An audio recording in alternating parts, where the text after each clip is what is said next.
All right, we are back. Round one, game two between Pro versus CAD. So Pro is up 1-0. First match was on a map that I'm forgetting right now. Hold on. Tangerine. Tangerine. Thank you, Aiden. It's surprising you forgot that one, given how unforgettable these games have been on that map. That's true. I mean, well, I will also say Randy did some incredible Spybot micro on that map, so I apologize, Randy, for my transgressions. Yeah, so game two is going to Altered Divide. They've already done bans and picks at the beginning of the first game, so I'm excited to see Altered Divide. I know, Aiden, you're not quite as big of a fan of it, but judging from how tight Pro's builds were on Tangerine, which I think is a relatively technical map, I can imagine they probably have pretty good refined builds for Altered Divide as well. You know, there's 10k metal reclaim in the middle, and so it's like if you can get a portion of that and then, you know, just boost one player for early T2, it's incredibly strong if they aren't ready to deal with it. But it's interesting because we've seen some high level teams open 5 lab. We've seen teams open 3 lab where you just have 1 lab, you know, on the left, 1 lab in middle, 1 lab on the right, and the other 2 players are just co-opting. So I'm kind of excited to see how it plays out. But in terms of kind of getting back into the game, how do you feel, Aiden? What do you think that CAD needs to try to do to sort of recoup and get their heads on straight? I think we need to see a bit more aggression. It might not be able to see a lot of aggression on this map given the choke points, but any we can get some early raiding units, maybe some rovers, get some more information on what the other team's doing. We can respond to any of the plays that the pro team are going to put in. And I believe the players are loading in now. Oh, you are. I'm seeing a lot of lines correct. being drawn already. Oh God, hold on. I'm coming. Don't do this to me. All right, and we are in. I just cleared the lines because there was a lot of scribbles. So on the bot, we have Control Alt Defeat.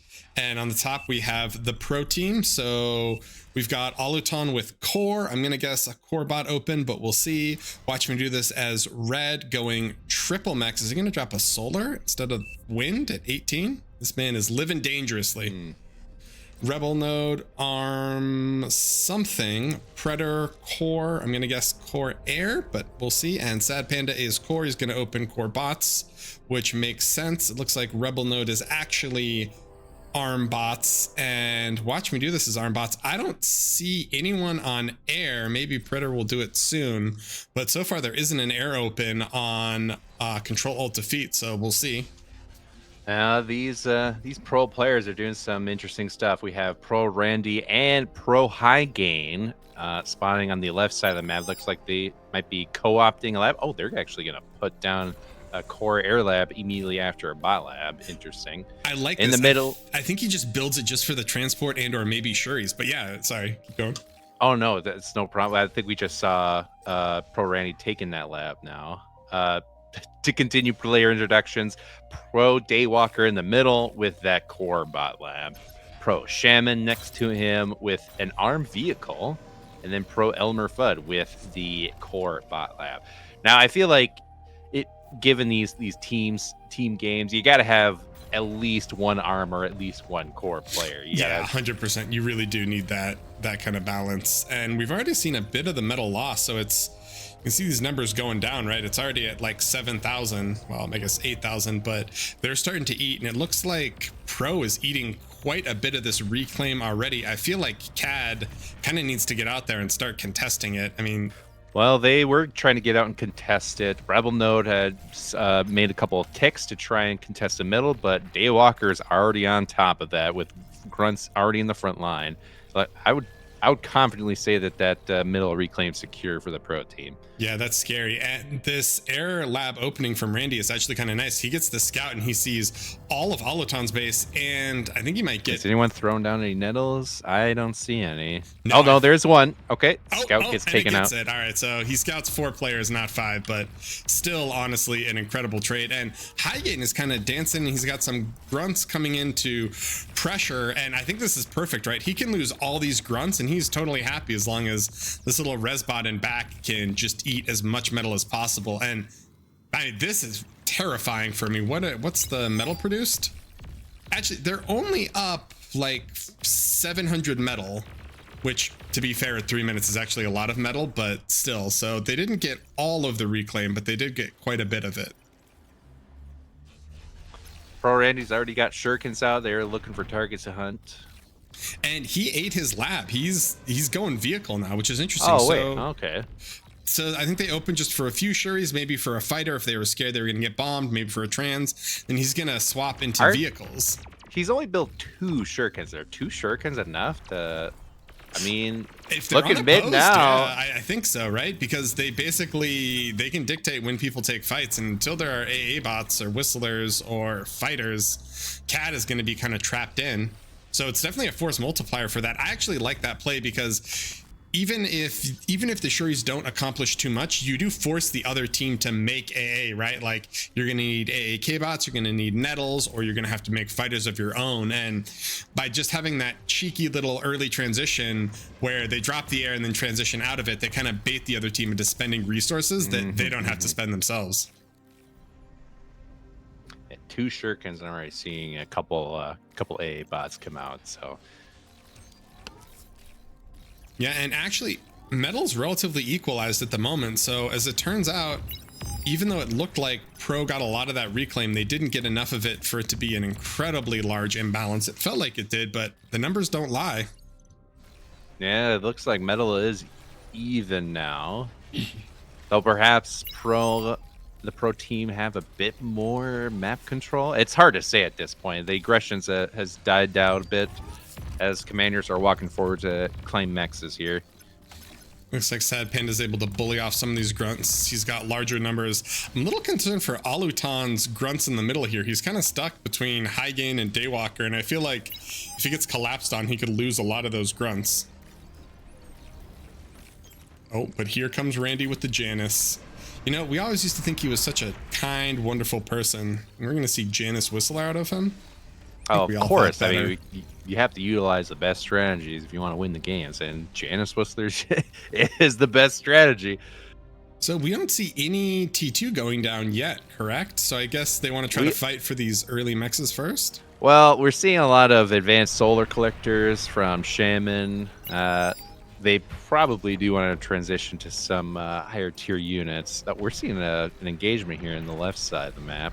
Yeah, I don't think Watch Me Do This wants to trade, does he? No, well, he's holding. He's using that pawn wall as a bit of a meat shield to get some D guns down. He gets a few.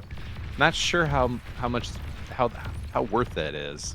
Yeah, he traded a few. I mean, he did get a bit, but this is essentially almost like a 1v2. Randy's coming up now, but I'm concerned about the right side because it looks like Sad Panda got caught in the middle of this vehicle transition, so he just got outnumbered by the bots. Pushing in. If he can hold this, though, I think he comes out ahead, right? Because he can just do the V-swap. Although I say that, and it looks like he also did a vehicle swap. Oh no, Shaman just gave him a Janus. So he's going to be a little bit behind because he lost all that reclaim from losing that fight, and he got caught in the middle of his tech switch. The Janus share is kind of cute. I like it. Yeah. I can see Sad Panda seeing that and saying, "Oh no, Elmer Fudge switching," and then perhaps a minute later thinking, "Wait a minute, Core can't build Janus." Yeah, I mean, he could have just been gifted the lab, but also it's kind of nice because you think maybe he wants to go. He's thinking like it's going to be, you know, Whistler Janus. So he's like, oh, I'll go Pounder Wolverine to fight it. But there's actually not very much else behind it. So the Wolverines might not get as much value as he thinks they will. We have a bunch of maces pushing on Pro Daywalker in the middle. He's forced to retreat. I like that, actually. It's funny.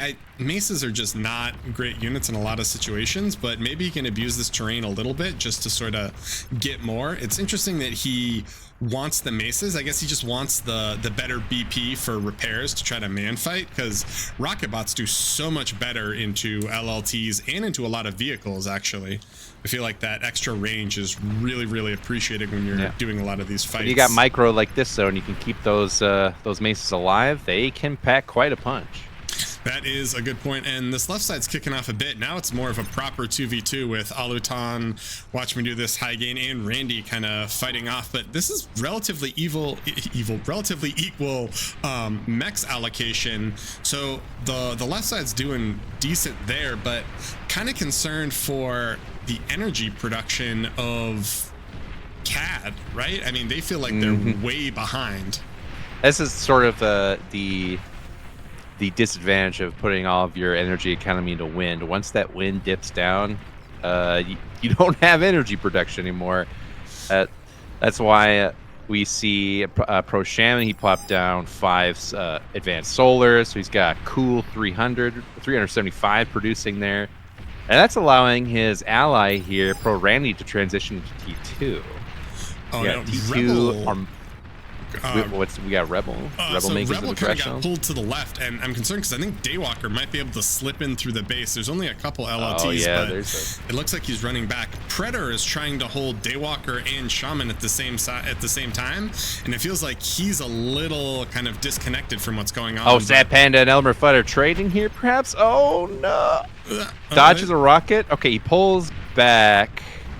That is scary. They are both low at it. They could pop at any point. Though, right? Yeah, he's just going to run. D-guns. He's shooting him down. No, he's dead. He's out. Oh, man. That is kind of scary, to be honest, actually. I feel like he really needs that comm to survive. Although he does have stouts, so if those stouts don't get D-gunned, he can probably bully off these rocket bots, but it's a little close.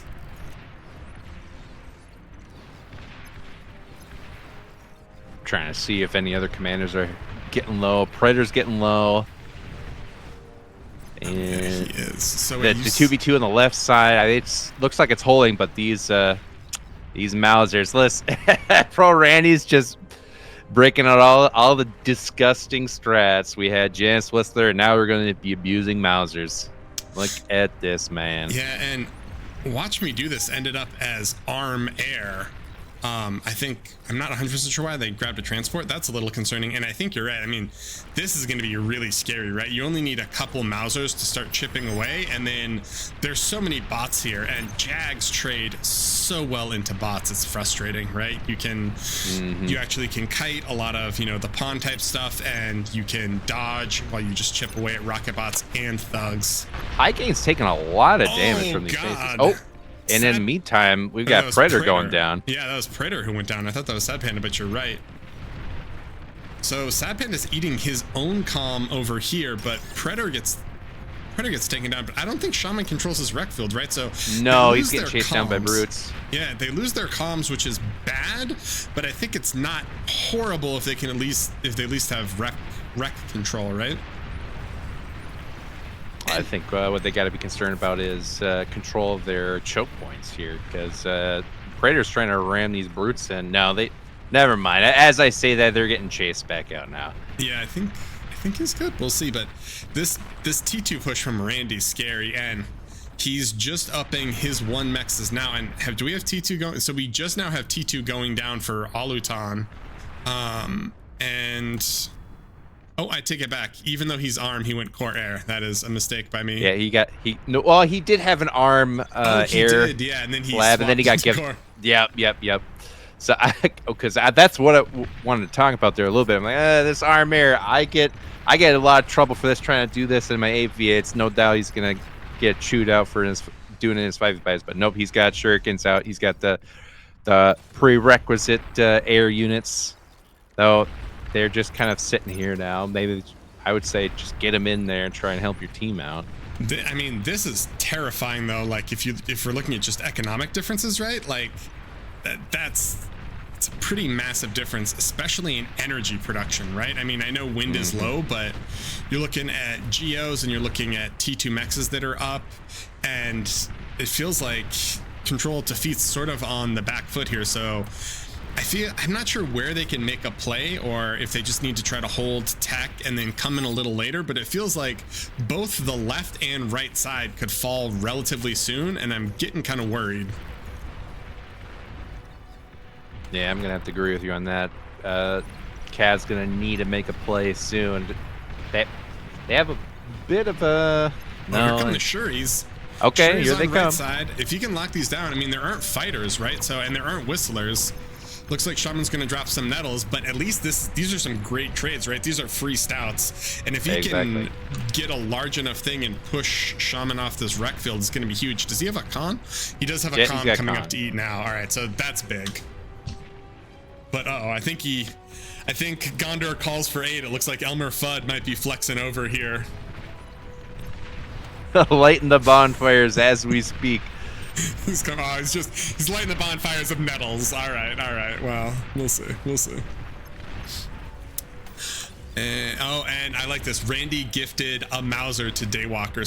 So even though Daywalker doesn't have T2 red, he's got all this frontline stuff and some gunslingers.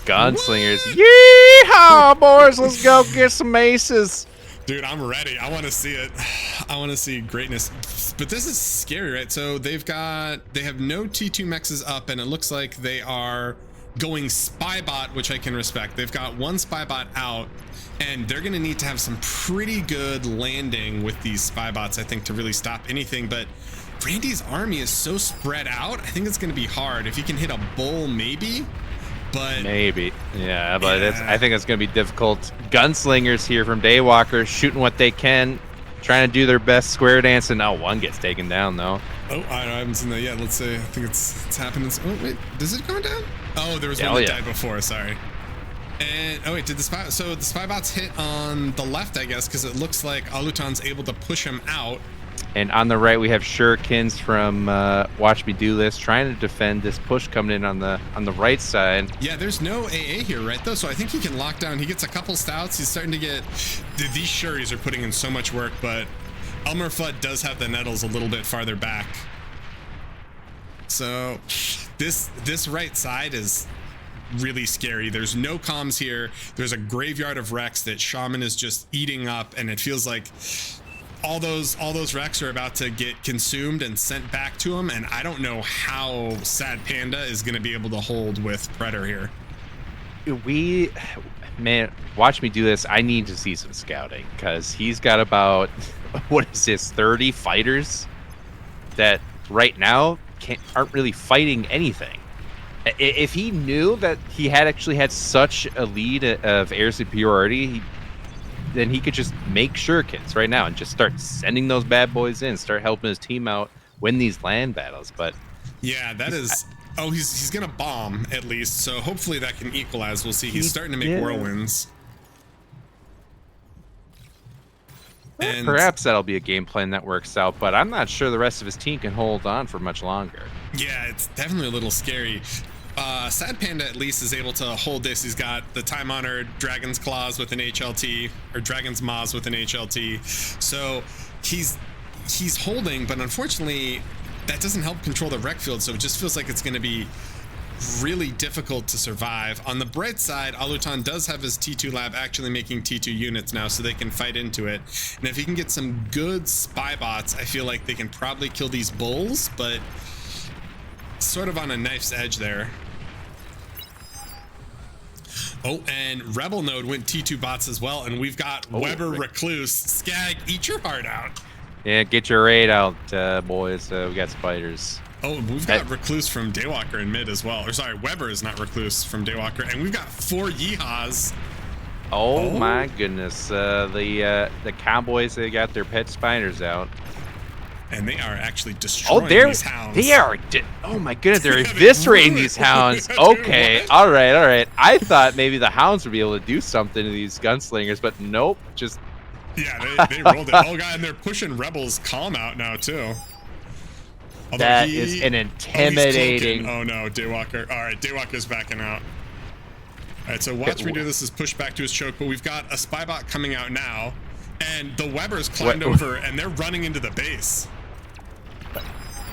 You know, are we going to see some reclaim micro from these Webers? Oh, wait. Gunslinger's coming in, trying to pop Rebel Node's commander. They're missing a couple shots. Nope. Now they're connecting. Yeah, but he cloaked it. He's totally safe. Yeah, he's cloaked, yep. Yeah, these Webers are coming in. And wait, okay, I say that, and as soon as I look away, he dies. I'm sorry. Yeah, I don't blame you, because I'm watching what the hell these Webers are doing. They're just... they're causing some trouble. It's funny because it's not like they're doing a bunch of economic damage, but Watch Me Do This is literally just burning APM, trying to track him down in this transport, just getting so frustrated. Which, at the same time, is kind of letting him, you know, definitely letting Rebel Node do a little bit more in mid. On the right side, Shaman and Elmer Fudd, they've taken out their opponent here. They've taken control of this part of the map. Yeah, I mean that chokes down, and you're looking at pawns versus jags and bulls. This is not looking good. And did we? I guess we missed the bombing run. Was there a bombing run that I just completely missed? It looks like it. Yeah, we missed it, and we definitely don't see any damage from any bombing run that may have happened. So that, yeah, I think this you can say this one's close to a GG here. Yeah, I mean this is a massive economic difference, and these stouts and jags should be able to just roll through and rip everything up. On the left side though, there is a pretty substantial push. I mean, Rebel Node has a ton of recluses, right? He's got 13 recluses with Webbers backing him up, but I don't know how long Predator and Rebel Node can hold, right? I think they're just getting run over. They're getting run over, yeah. If we're gonna be trading bases, we're gonna have to go now. Yeah, I don't think they're gonna be able to, but Rebel Node does have a massive amount of spiders. He might just be banking on arachnophobia from the pro team. We'll see. I don't know if they're going to be able to hold it. I don't think the pro team's going to tag out because they see a few too many legs. Hey, you never know. You never know. And all right, Shuri's uncontested, get stuns on 2 bulls, stunning other things, but there's fighters and there's jags here now, so I feel like these are just going to be able to push through. This is a little terrifying. Yeah, so this is going to be kind of rough because if CAD taps out soon, right, they're going to be down 0-2 in this series, so it'll go to a game 3, which could be a deciding match. Maybe they're just talking it over and trying to figure it out, but I feel like they've been backed into a corner. Yeah, they're just going to leave. They're just going to call it there. You know, I want to see a bit more confidence from CAD, because I feel like they were holding back their punches a little bit, afraid that they're gonna get their arm ripped off. Yeah, no, I think there were a few times they definitely could have been a little bit more aggressive, but that just that income difference I feel like was really substantial. Even though the early reclaim war felt like it was relatively equal, it definitely seems like they just didn't have their T2 transition up in time. And I think that was a big deal. And then also, I think you were right when you pointed out the watch me do this air wall that was like it was like 30 fighters versus 6 fighters. It was like he built this air wall to fight against nothing. But I think you kind of have to give a shout out to Randy for that, right? Because he did that little cheeky, like, oh, let me drop, this air lab, get out like 4 air units, reclaim it, go vehicles, start applying pressure, right? And he made it work because he had quite a few whistlers mixed in with the stout Janus. And so it's like, even if the other team goes Shuri's and they don't have air superiority, he's not going to get stunned. He's fine. He's got the whistlers to protect it. So kind of a masterful bait by Randy to bait out a bunch of fighters that weren't needed. Spot on analysis. I agree with everything you said there. It's clear to see Pro Randy and his fellow teammates have plenty of experience in this game. We're going to have to see if CAD can maybe topple that experience with some aggressive plays here in the next game. Yeah, we're going to game 3. This is hype. I'm hoping they can pull it back. You always want the series to go the distance, right? I feel like that's the dream. More bar, more good. I don't know if that's correct English, but I'm going to take it, and we will see you guys in game 3.